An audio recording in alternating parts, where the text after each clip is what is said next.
Okay, so good day. Welcome back to my practical research one discussion. Okay, so this is for grade 11 students. So, as you know, I already discussed the difference between inquiry and research, the importance of research, and also the qualities of a good research. Now, I want to add as well that one quality of a good research is also is that it is consistent. Okay?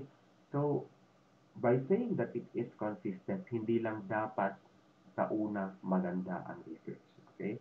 So, if yung research mo is maganda sa una, dapat you will carry that out until the succeeding chapters. Okay, so, sir, how can we create research? Okay, so first of all, it's important to understand the parts. So there are five parts of research. Chapter 1 for the introduction.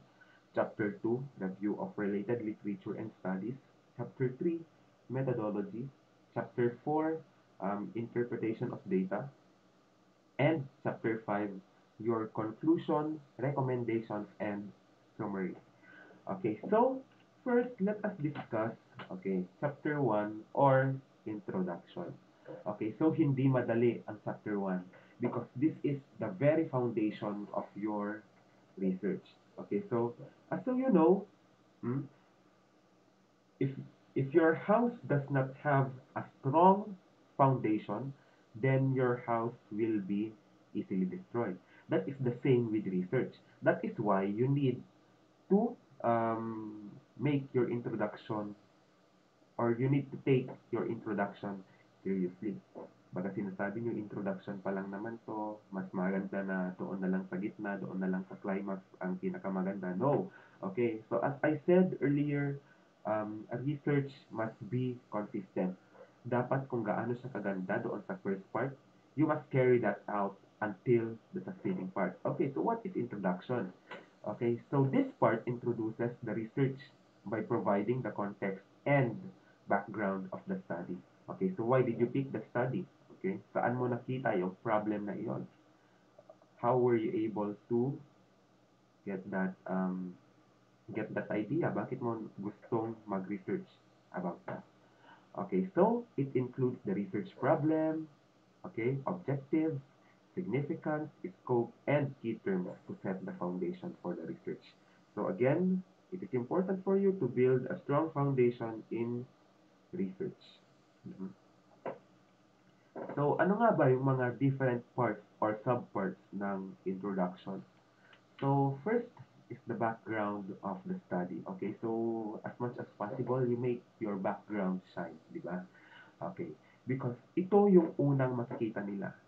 Okay, and so you know, first impressions last. Okay, so kapag pangit ang background of the study mo, you expect, okay, that they will not read the research that you are trying to feed to your readers. Okay, so what is the background of the study? Okay, so this part gives an overview of the research problem identified.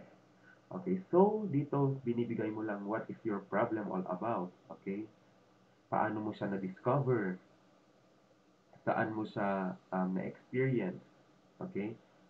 And how did you come up? How were you able to observe that one? What were your observations about that problem? Okay, so it is important for you to tell your readers about that background or overview in order for them to become more informed about your research. Para naman hindi na sila mawala sa kung ano man ang scope ng research mo. So apart from overview, this part also discusses the potential interplay of the IV and the DV of the study. Okay, so what is IV and DV? Again, IV is for independent variable and DV is for dependent variable. Okay. So doon, makikita mo na,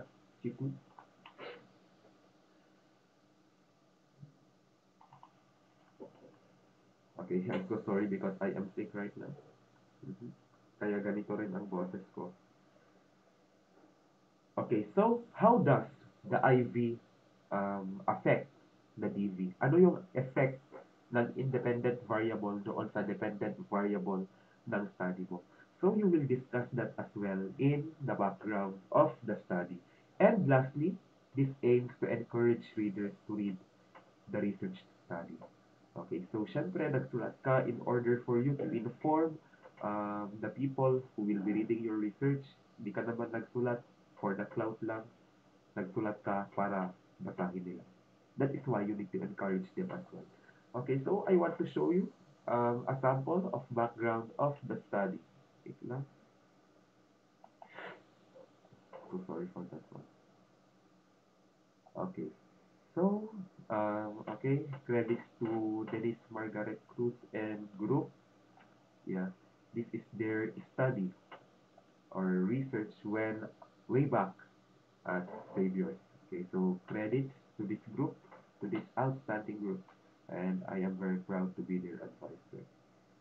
Okay, so dito, chapter 1 or introduction. So as you can see here in the background of the study, here. Okay, so dito, naglagay sila ng opening paragraph. Okay,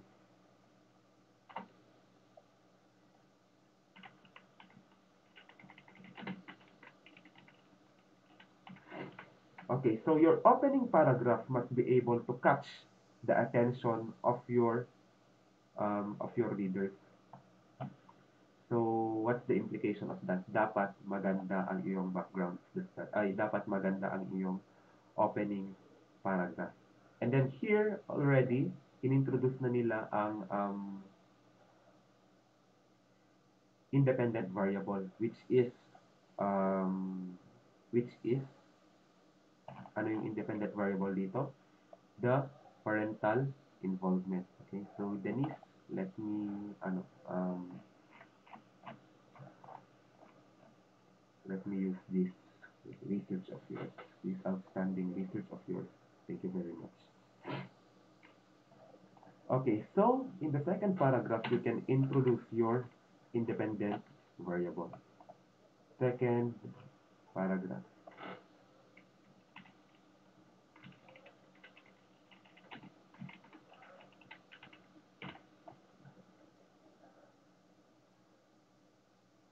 Okay, so ano yung independent variable dito? Okay, parental involvement.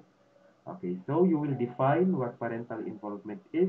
You will define your independent variable. Okay. And then in here, in the third paragraph, you can already put, okay?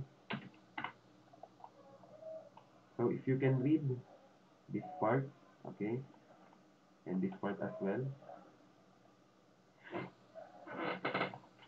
dito mo na ilalagay ang relationship between the two variables. Yan.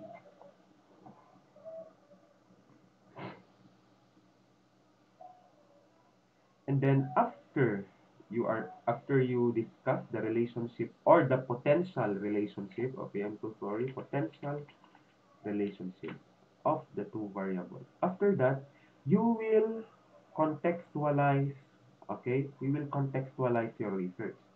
So, for example, dahil sa OSCE High School Department naman nila nakuha, okay?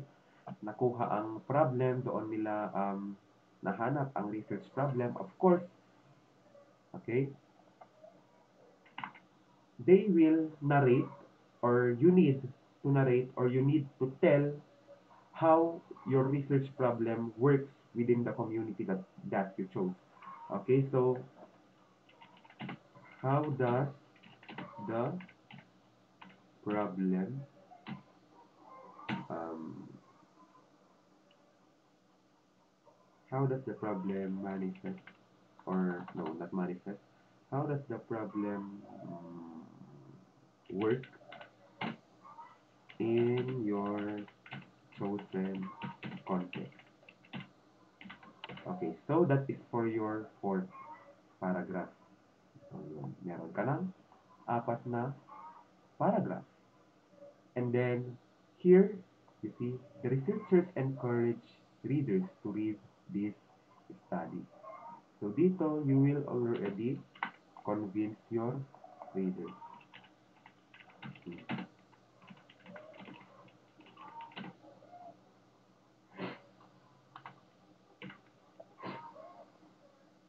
Okay, I'm so sorry.